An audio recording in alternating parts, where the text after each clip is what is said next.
ધોરણ 6 એકમ 1 આપણે અત્યાર સુધી જોયું એના પછી હવે સાલવારી ત્યાંથી આપણે શરૂ કરીએ. તો તમે જુઓ છો સાલવારીથી આપણે ભણવાનું શરૂ કરીએ છીએ. ઇતિહાસમાં સમયનું ખૂબ જ મહત્ત્વ છે. ઘટનાઓ સમય અને સ્થાનની સાથે જ લખી શકાય. આપણે સમયને તારીખ, માસ અને વર્ષ સાથે સાંકળીને સમજીએ છીએ. જેમ કે 20 જુલાઈ 2018 શુક્રવાર. આ પ્રમાણે આજની તારીખ જો જોઈએ તો શું હશે? જેમ કે 29 જૂન 2020 અને કયો વાર છે આજે? સોમવાર. તો આ પ્રમાણે સમયની ગોઠવણી ઈસુ ખ્રિસ્તના જન્મ સાથે સંકળાયેલ છે. તો જો પ્રશ્ન બન્યો, બે પ્રશ્ન બન્યા. આમ તો જો ઘટનાઓ સમય અને સ્થાનની સાથે જ લખી શકાય. તો આ વાક્ય સાચું કે ખોટું? તો જો પ્રથમ લાઈનમાં જ આપેલું છે સાચું વાક્ય છે. પછી બીજું, સમયની જે ગોઠવણી છે એ કોના જન્મ સાથે સંકળાયેલ છે? તો શું જવાબ આવશે? ઈસુ ખ્રિસ્ત. એના પછી આગળ જોઈએ, ખ્રિસ્તી ધર્મના સ્થાપક ઈસુ ખ્રિસ્તના જન્મને દુનિયામાં કાળગણના સાથે જોડવામાં આવ્યો છે. હવે જુઓ, ઈસુ ખ્રિસ્ત જે છે એ કયા ધર્મના સ્થાપક ગણાય છે? તો ખ્રિસ્તી ધર્મ. આપણે ઈસવીસન એમ કહીએ, અંગ્રેજીમાં ઈસવીસન AD એટલે એનો ડોમિની, એટલે ઈસુ ખ્રિસ્તના જન્મ પછીના વર્ષો એમ કહેવાય.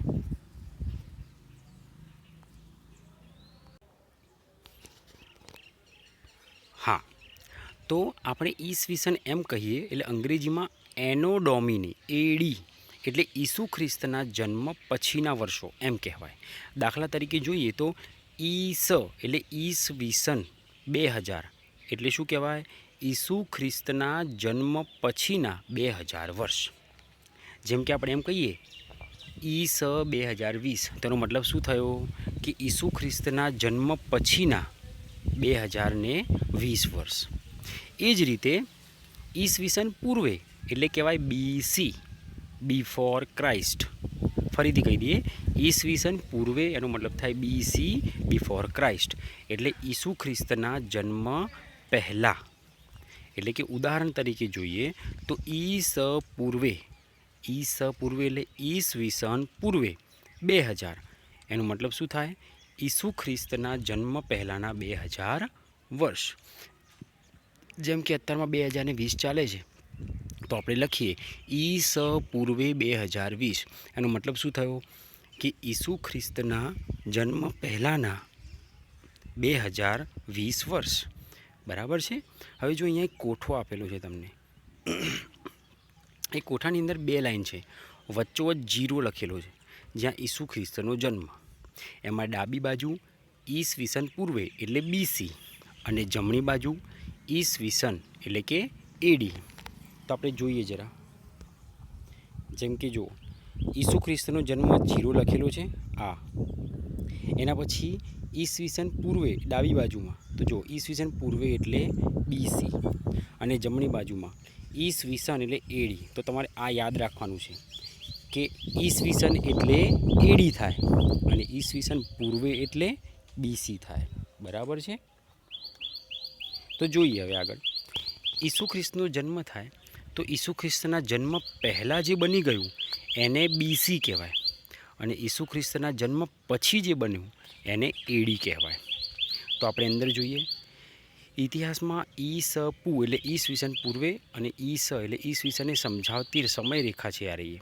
હવે ઘણીવાર તો સાલવારીને ADને બદલે CE પણ કહેવાય અને BCને બદલે BCE પણ લખાય છે. તો જુઓ, ADનો મતલબ CE પણ થાય. તો CE એટલે શું થાય? કોમન એરા એટલે સામાન્ય કે સાધારણ યુગ. અને BCની જગ્યાએ BCE પણ લખાય છે. તો BCE એટલે શું?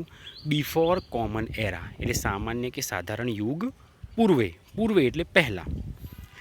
તો જુઓ, ખ્રિસ્તી ધર્મ વિશ્વના મોટા ભાગના રાષ્ટ્રો સાથે સંકળાયેલો હોવાથી અનેક રાષ્ટ્રોની જેમ આપણે ભારતમાં પણ આ જ સાલવારીનો ઉપયોગ કરીએ છીએ. ઘણીવાર તો BP એટલે બિફોર પ્રેઝન્ટ શબ્દનો પણ ઉપયોગ થાય છે. તો આમાંથી આપણે સમજવાનું કેટલું રહ્યું? તો જુઓ, એમાં આ વસ્તુ યાદ રાખવાની છે કે ADને બદલે શું લખી શકાય? CE અને BCને બદલે શું લખી શકાય? BCE. એમાં CE એટલે શું? કોમન એરા અને BCE એટલે શું? બિફોર કોમન એરા. હવે નીચે આટલું જાણું લખેલું છે. આટલું જાણોની અંદર જુઓ, આપણે એક વસ્તુ છે અહીંયા આગળ પહેલાં કે એડી. એડી એટલે એનો ડોમિની. હવે જુઓ, એનો અને ડોમિની એવા બે શબ્દ મૂળ ગ્રીક શબ્દ છે.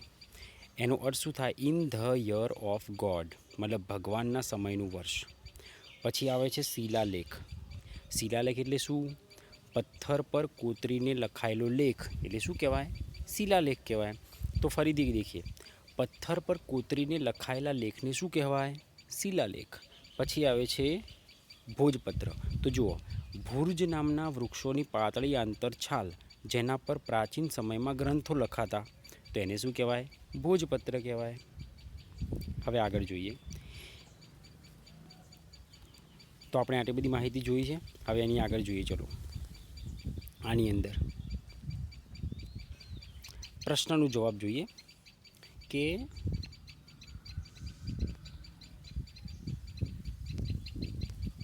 ચલો, પહેલો પ્રશ્ન વિકલ્પો પસંદ કરીને લખવાના છે. પ્રાચીન સમયમાં માનવી શેના ઉપર લખાણ કરતો હતો? તો શું જવાબ આવશે અહીંયા? કાગળ, કાપડ, ચામડું કે ભુર્જ વૃક્ષની આંતરછાલ? તો શું જવાબ આવશે? ભુર્જ વૃક્ષની આંતરછાલ. બીજો પ્રશ્ન, નીચે પૈકી કયો પ્રાચીન ઇતિહાસ જાણવા માટેનો સ્ત્રોત નથી? જો નથી પૂછ્યું છે, તો અભિલેખ તો પ્રાચીન સમયમાં હતા, તામ્રપત્ર પણ પ્રાચીન સમયમાં હતા, ભોજપત્રો પણ પ્રાચીન સમયમાં હતા, પણ આ વાહનો પ્રાચીન સમયમાં હતા તો ના. તેથી પ્રાચીન ઇતિહાસ જાણવા માટેનો આ વાહનો સ્ત્રોત છે નહીં. તેથી એ જવાબ આવશે. ડી, નીચેમાંથી કયા લખાણો લાંબા સમય સુધી ટકી રહે છે? આપણે આ પ્રશ્ન જોયેલો છે પહેલાં. તો પથ્થર ઉપર કોતરીને લખાયેલું હોય એ લાંબા સમય સુધી ટકી રહે. તેનો જવાબ શું આવશે? અભિલેખો. ચલો, થઈ ગયું? સરસ.